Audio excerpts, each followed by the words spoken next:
coming up on Mountain News this morning. Emergency services experienced some staff shortages here in the Commonwealth, and a partnership on an Eastern Kentucky college campus gives people in our region the chance to receive some health care. Dedicated to Eastern and Southern Kentucky, this is WYMT Mountain News this morning. Well, good morning to you. It is 5:59, almost 6 o'clock here on this Wednesday morning.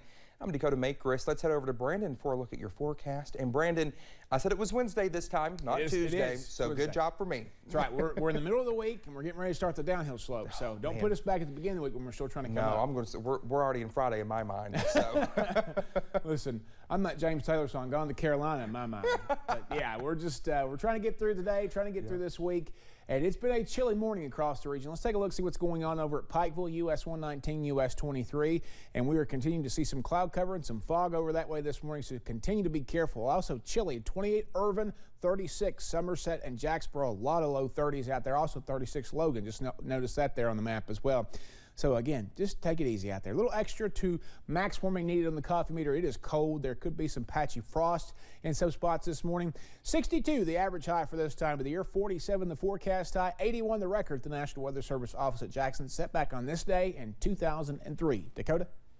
All right, Brandon, thank you. Well, the results are in from the governor's race over in Virginia. We have team coverage with our D.C. News Bureau's Kyle Madura at McAuliffe headquarters, but we start with Nicole Newman at Yunkin headquarters.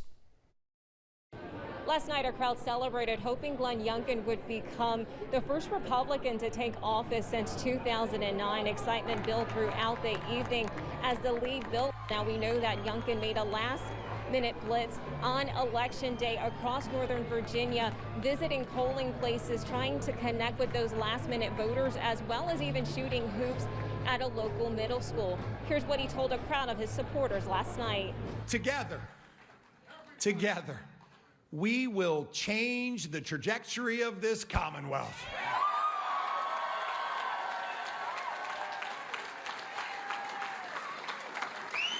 And friends, we are going to start that transformation on day one. I'm Nicole Newman at Glenn Youngkin's headquarters. I'm tossing things over to my colleague Kyle Madura at Terry McAuliffe's headquarters. Terry McAuliffe's election night party ended before it ever really began. About 20 minutes after 10 p.m., he came out and addressed the crowd. He thanked his supporters. He thanked his family. He talked about health care and education. He didn't concede, but he also didn't sound like someone who expects to ultimately win, calling to count every vote. We are going to continue that fight tonight and every day going forward. So I just want to thank all of you for what you have meant to us. More votes could still be coming in for another couple of days. Absentee ballots must arrive by November 5th in order to count. In Tyson's Corner, I'm Kyle Madura. Well, back here in Kentucky, the special election for the 89th House District has been decided. Results from Jackson, Laurel, and Madison counties indicate that Republican Timmy Truitt won the race overwhelmingly, defeating Berea business owner May Cermak. Representative-elect Truitt told us that he intends to run again next year, but that his goals are more immediate in Frankfort. I really care about the youth of the 89th District. I want to work hard for the youth. I want the youth to be proud to live here in the 89th District. I want to help economic development, okay? And, you know, I'm excited to work for all three counties that I represent in the 89th District. Now, Truitt is the principal of McKee Elementary School. The 89th District includes all of Jackson County and parts of Laurel and Madison counties. All three of the Kentucky legislative districts involved in special elections yesterday will remain in control of Republicans.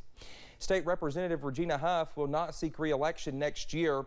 She posted a message on her Facebook page with the news. Huff represents the 82nd District, which covers Whitley and Laurel counties. She's been in office since 2011 when she took over for her husband, who died after he was injured breaking up a fight at Whitley County High School. From Survivor winner to state legislature, well, Nick Wilson, the winner of CBS's Survivor Season 37, David versus Goliath, announced he is running for state representative in the 82nd District next year. State Representative Regina Huff also endorsed Wilson. Nick says he plans to file today in Frankfort. Since winning Survivor, he also competed again on the 40th season and is now the Assistant Commonwealth's Attorney in Whitley and McCreary counties. Throughout the country, first responders are a vital asset to every community, but many are suffering from a shortage of firefighters, police officers, EMS workers, and dispatchers. Our Jordan Mullins has more about the concerning shortage, how the impacts are felt in the region, and how state and local officials are battling the issue. Recently, police, fire, EMS, and dispatch centers are experiencing a shortage of trained workers in eastern Kentucky and throughout the country. This is not just a Kentucky issue. This is nationwide. I have the opportunity to sit on a national board that's EMS related, and this is one of the most important topics. We're actually meeting next month in person to discuss what different states are doing. In Pikeville, many entities are currently short-staffed or were short-staffed earlier in the year. I know that we were shorthanded a while back, but we're at full staff now. We're lucky enough we're at full staff. But local first responders have high hopes that the issue will end soon. Hopefully this shortage won't last long. Hopefully people will want to do this job and serve their communities, and that's a big deal. You are a public servant, and that's what makes me still like the job. State and local officials are working to find a solution. I don't think there's one specific answer that's going to say that when we do this, it's going to be okay. It's going to be a multi-factor approach to how we deal with this issue. A national problem that is felt in the mountains as well. In Pikeville, Jordan Mullins, WYMT Mountain News. Now, officials said much of the problem was due to the pandemic, which shut down training facilities. Other problems included retirements and workers leaving the field for various reasons. Well, there's been some confusion on who can get the booster shot of the COVID-19 vaccine, which is available to certain Americans. But some question, should it be available to anyone who wants it? Well, the Centers for Disease Control is telling public health leaders to focus on people 65 and up and people 18 and up in high-risk settings or who have underlying health issues. But within the Lake Cumberland District Health Department's region, anyone who wants the booster can get it. Boosters should be taken 6 months after the second dose. COVID is a new virus in a sense, so we really don't know the potential risk, long-term effects, and I would encourage individuals to get that booster shot. Health leaders tell us there is some discussion in public health circles that yearly boosters could be recommended for everyone. Access services for community members in the hazard area just got a bit easier. WYMT's Corey Sanning explains.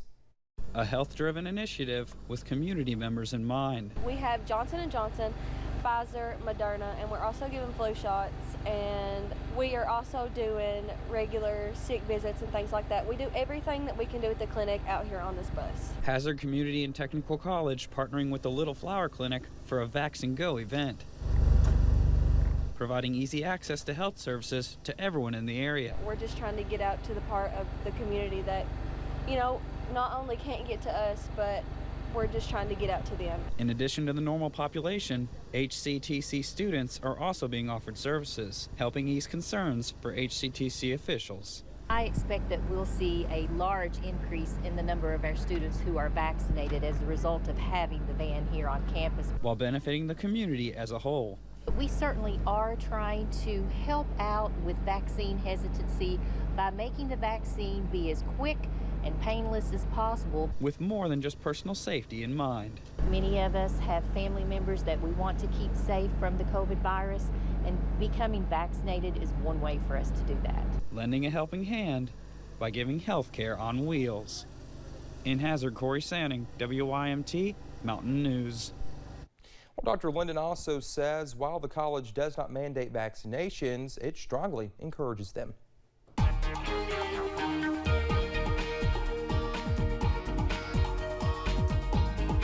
6:08 here on this Wednesday morning, and we're tracking some pretty cold temperatures out there across parts of the region. 20s, 30s, and not so much 40, but we're close in some spots. 36 Somerset, Jacksboro, and Logan. 28 Irvin on the other side, but a lot of folks in those low 30s there across the region. Some fog, some clouds.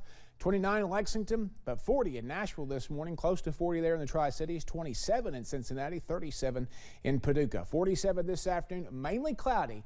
Am I saying you're not going to see any sunshine today? Absolutely not, but it will be chilly regardless because those clouds will come back in this afternoon if you do see some sunshine this morning, and we'll see headlines that basically show you a winter preview continuing through the end of the week before sunshine returns, and we will start to warm up this weekend and early next week. Dakota? All right, Brendan, thank you, and thank you for joining Mountain News this morning. More news is on the way. When we come back, there's some good news in the fight against COVID-19. We'll have those details on the way.